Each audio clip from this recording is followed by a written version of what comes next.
So, if you're a CFO, or really anyone managing a company's finances, you're kind of living in two different worlds. There's the world of your balance sheet. It's clean, it's orderly, everything adds up. And then there's the other world, the physical world, where your actual assets live. And that world, it's messy, it's unpredictable. We're about to dig into the huge hidden cost of that disconnect and a whole new way of thinking that could honestly change everything. Okay, look at this. On one side, you've got the financial ledger. Everything is organized around your company, your project, your entity. It's all tracked with, laser precision.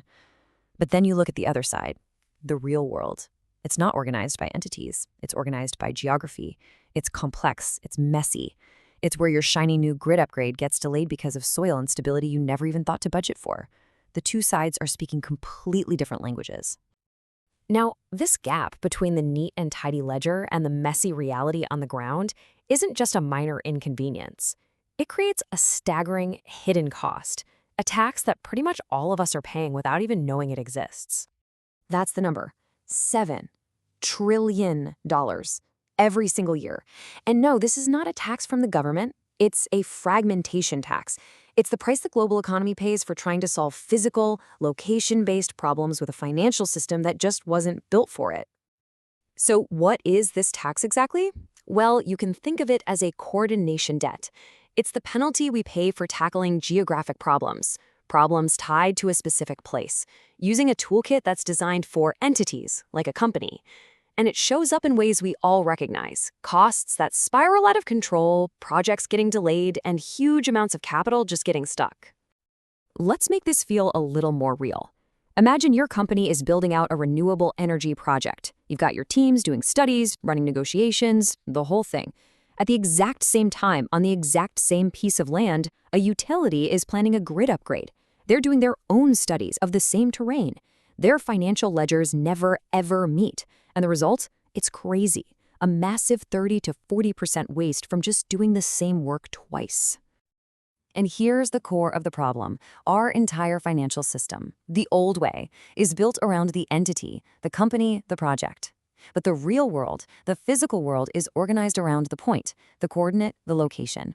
So the new way, what we're calling point-centric finance, suggests we need to completely shift our goal. We need to stop asking only about project performance and start asking about location completion. So, how do we actually make that shift?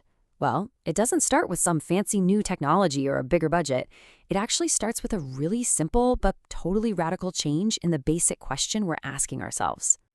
For decades, this has been the standard question for any financial leader, right? How is my project doing? It makes perfect sense, it's focused, and it's 100% entity-centric. But what if we asked this instead? What does this specific location need be complete? Wow, that one little tweak in perspective changes everything.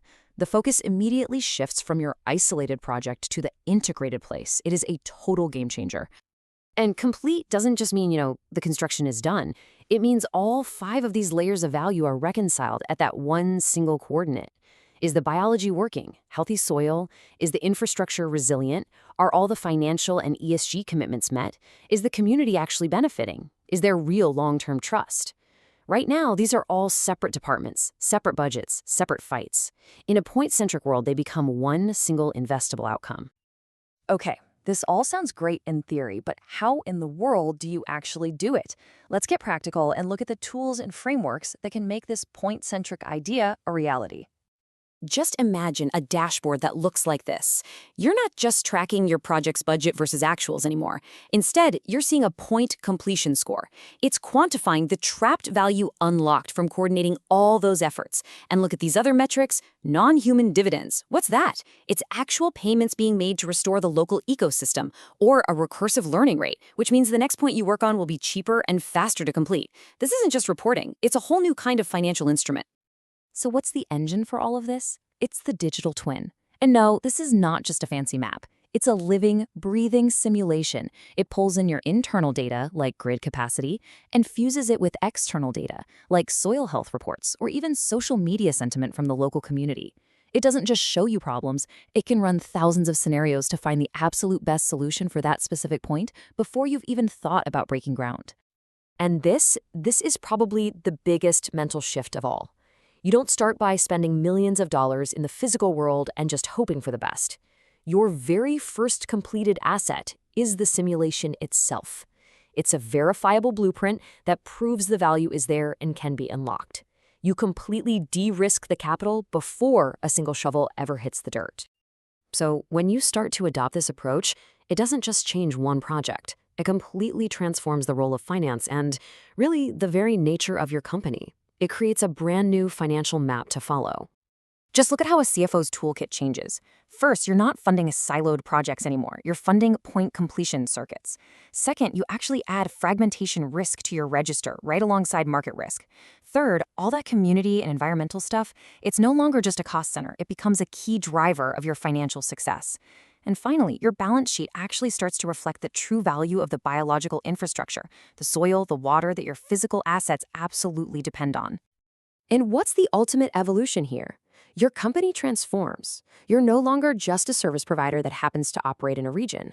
You become the central intelligence hub for all value flowing through that geography. You become the one who sets the standard for how value is created and shared in that place. So when you boil it all down, it comes to a really fundamental choice for today's leaders. The path forward is splitting in two, and you've got to decide which one you're going to take. And this quote just says it all perfectly. That $7 trillion fragmentation tax, it's the largest unclaimed asset on the entire planet's balance sheet. The tools to capture it are finally here. So the choice really is that simple. Keep paying the price of being fragmented or start collecting the dividend of being coordinated. And that leaves us with one final thought for you to chew on. We've always thought of our strategic assets as things in our portfolio, right? Our IP, our brand. But what if your most valuable, most strategic asset is literally the ground your company operates on? The real question is your balance sheet ready to reflect that reality?